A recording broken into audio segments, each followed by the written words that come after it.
What's going on, guys? This is the Red Rogue, and I hope you're all doing well today. The Rogue talent trees have already made some big waves in the WoW community, so today we'll be digging into the Outlaw specialization and seeing what sort of potent abilities and synergies we have waiting for us. I'll be doing multiple of this style of video in the coming days, so if you're an assassination or subtlety main, then don't worry, I will be talking about those very soon. I also already covered my initial thoughts on the main Rogue class tree, so if you want a deeper look into that, then I recommend checking out the other video I did, which should be linked in the top right corner of the screen now. In this video I will reference the main talent tree a little bit, but the primary focus is on the spec-specific side of things. So Outlaw's talent tree is frankly pretty awesome. It carries over a lot of the core utility and perks that the pirate spec has become known for, while also introducing some talents that I frankly wouldn't hesitate to call literal game changers. We have a total of 30 spec points at our disposal by the time we're level 70 in Dragonflight, and our tree boasts 51 points to be filled, meaning we'll be able to cover almost 2/3 of our talent tree at any given time. This gives a respectable amount of choice, though you will still need to follow these branching talent paths to reach specific talents later. Also, like the main class tree, there are talent point thresholds that you need to reach before continuing further. This requires spending a total of 8 points to go below row 4, and 20 points to push beyond row 7. Blizzard has also put many of our core rotational abilities and cooldowns very early in the tree. Sinister Strike, Blade Flurry, Adrenaline Rush, Between the Eyes, and Roll the Bones are all very early choices, so you will feel like you're playing an Outlaw Rogue very early on in your talent leveling process. And for those of you who really hate Roll the Bones, you can in fact make a talent build that doesn't use it at all, though by doing so you miss out on some of the strongest passive effects on the Outlaw tree, so I really wouldn't recommend doing that. Virtually every Outlaw-specific potency conduit from Shadowlands has been baked into the talent tree in some way, as we have Ambidexterity to increase our Mangosh Mastery proc chance whenever Blade Flurry is active, Sleight of Hand to improve our chance of rolling 2 buffs whenever we cast Roll the Bones, Triple Threat to give our Sinister Strikes a chance to proc another Sinister Strike, yo dog, and lastly Count the Odds, arguably the best and most powerful conduit from Shadowlands. This in itself is actually a rehash of the Antorus tier set effect for Outlaw, which gives us a chance whenever we cast Ambush or Dispatch to give a free Roll the Bones buff for a short duration. The chance and duration of this free proc is tripled if the move is used from stealth though. For whatever reason, the Sepsis Covenant ability has snuck its way into all 3 Rogue spec trees instead of just being on the class-wide tree, and I still don't really understand why. Not that we really care that much about Sepsis, but it is here, which is something carried over from Shadowlands. There are also a couple carryovers from prior expansions, such as a nerfed version of the Ace Up Your Sleeve Azurite Armor trait, which now just gives a % chance per combo point spend on Between the Eyes for it to refund you 4 combo points. Whereas previously it also gave a damage increase for each point spent, which made it pretty solid. We also have the return of Greenskin's Wickers, a ubiquitous effect in the Outlaw toolkit that causes one of your pistol shots to do a buttload more damage if you use it right after using Between the Eyes. However, what I'm most interested in the Outlaw talent tree is the all-new talent options that we have available. Across our whole tree, we have over a dozen new effects to look at, which is quite exciting. Several of these effects will buff the Ambush ability, others give more pistol shot casts and extra procs, and some even give Outlaw more melee range than it already has available to it normally. Starting on the left side of the tree at row 5, we have Heavy Hitter. Casting Ambush now causes you to get a supercharged anima point for 45 seconds. When you spend exactly that number of combo points, it will act as though you had used 7 in terms of damage and cooldown reduction.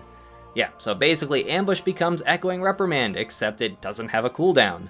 By itself, that isn't super crazy because Ambush can only be used from stealth normally, and Vanish has a long cooldown even when reduced by Restless Blade, so it's not like you can vanish really more than once every minute and 15 seconds-ish probably.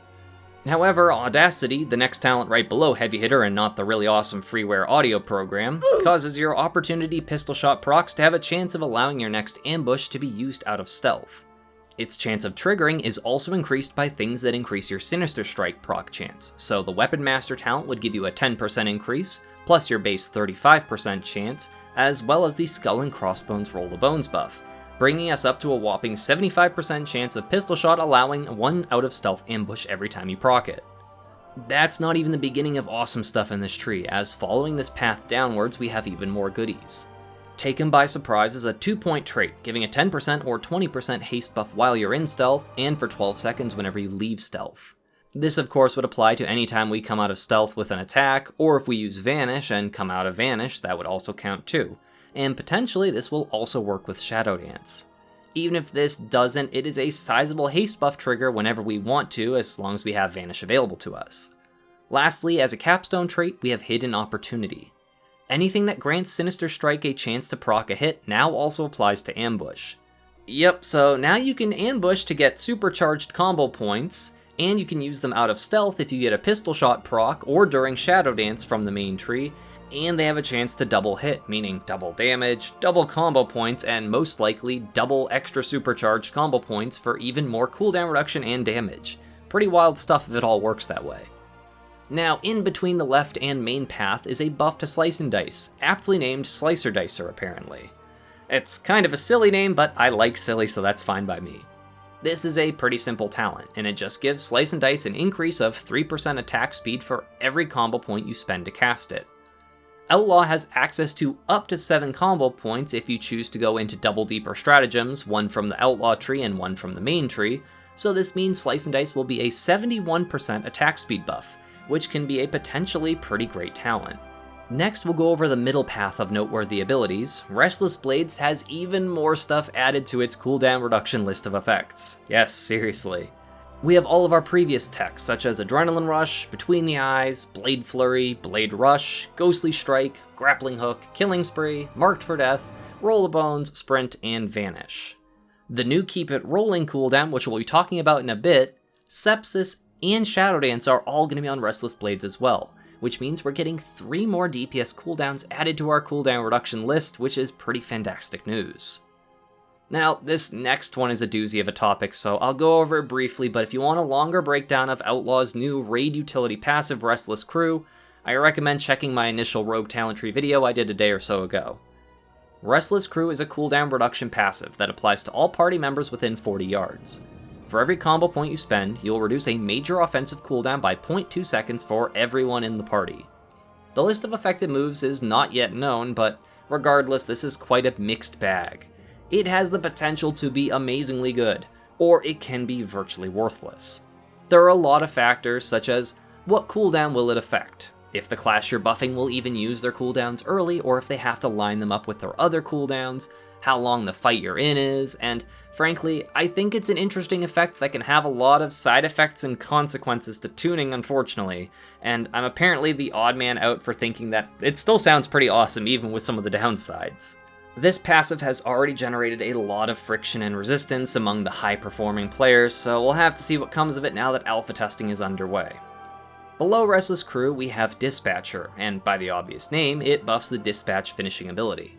Whenever you use 5 or more combo points on a Dispatch, Dispatch's damage is increased by 5%, and the energy cost is reduced by 5 for 6 seconds.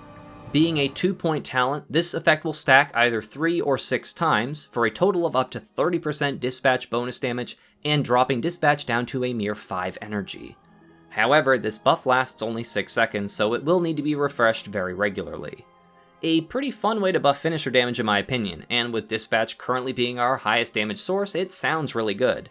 Now, things can always change in tuning, and 6 seconds is not a very long time, especially in a situation such as heavy movement in a boss fight, or in Mythic Plus when you're running between trash pulls, so you might run into the Alacrity syndrome where you lose your stacks before you can even get to the next pull to use anything on them, so that does kinda suck. However, I think if you can keep this rolling, it has a chance to be great, but we don't even know damage profiles, and there's always tuning being done, so don't take this as written truth yet. Unless I'm right, then definitely take this as written truth and let everybody know you heard it here first. The capstone of our middle row is the new cooldown Keep It Rolling. This is a 5-minute cooldown, affected by Restless Blade's cooldown reduction effect, and when used, it will extend your current Roll the Bones buffs by 30 seconds. This talent has a lot of potential if it counts both the buffs you roll naturally and the buffs that you get from the Count the Odds trait that's directly above it. If it does work with Count, then you could theoretically get all 6 buffs and extend them to the full duration of a Roll the Bones roll. Or if you're a lucky pirate and you roll a natural 5 buff, then you could have a full minute of 5 buff, which is freaking crazy. Since it is on Restless Blades, the cooldown is probably closer to maybe like 3 minutes, I would guess. It's hard to say exactly how much combo points we'll be generating and spending in Dragonflight since we'll be losing the Tornado Trigger tier set, which gave a pretty respectable amount of cooldown reduction for free with all the Between the Eyes casts when we pistol shot. Now, before we get into the far right side of the tree, we have a couple things in the dead center I wanted to mention that weren't exactly new or really all that interesting. There is a new passive called Combat Stamina. This is a simple 10% stam buff, so it's likely something you'd use in like PvP or maybe during progression rating or really high keys, since more health means less dying, and your cheat death overkill range is even larger than normal when you have a larger health pool. We also have our Combat Potency passive split into 2 talents in Dragonflight. The eponymously named new Combat Potency talent is just the 30% energy regen passive that we already have, and Fatal Flourish is the other half where our offhand attacks have a 75% chance to grant 10 energy. Now, Fatal Flourish is a pretty huge amount of energy generated, and if paired with the Slicer Dicer talent, it'll provide a wicked amount of energy to fill in your rotation.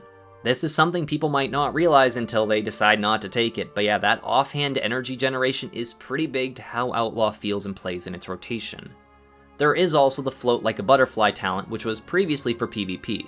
This adds evasion and feint to the Restless Blades passive, though it only gives half a second for every combo point spent. This is pretty big for survivability, since we can get elusiveness on the main tree for even more feint damage reduction, and it's directly in the path of a lot of potent talent options, so it's kinda just a nice quality of life gain to our defensive toolkit. Now, the rightmost path has a number of snazzy effects to amp your Blade Flurry up. First, we have Long Arm of the Outlaw, which gives your melee range a plus 3 yard boost whenever you have Blade Flurry active. This should then stack with the Acrobatic Strikes effect from the main class tree, giving a whopping 11 yard range whenever Blade Flurry is active. So in most content, you will basically always be able to hit the boss or any player, or no matter what you're trying to hit, no matter how far away they're trying to run away from you, which is pretty strong. One of Outlaw's biggest weaknesses is downtime, since the longer we aren't hitting things, the less combo points we're generating, and the less we're spending, which in turn means less cooldown reduction, which means less uses of our abilities. It's a very vicious cycle that this move can help prevent. Heck, you can honestly just pop Blade Flurry in single target to give yourself more wiggle room even when there aren't multiple targets to hit, which is awesome. Right below it, we have Dancing Steel, but this ain't your grandpa's Dancing Steel, this is Dragonflight, where we're still, target capped.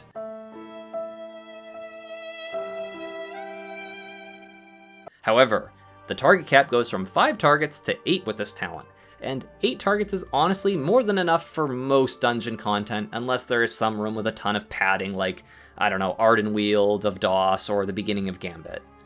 Next, we have an improvement to our Mangosh Mastery.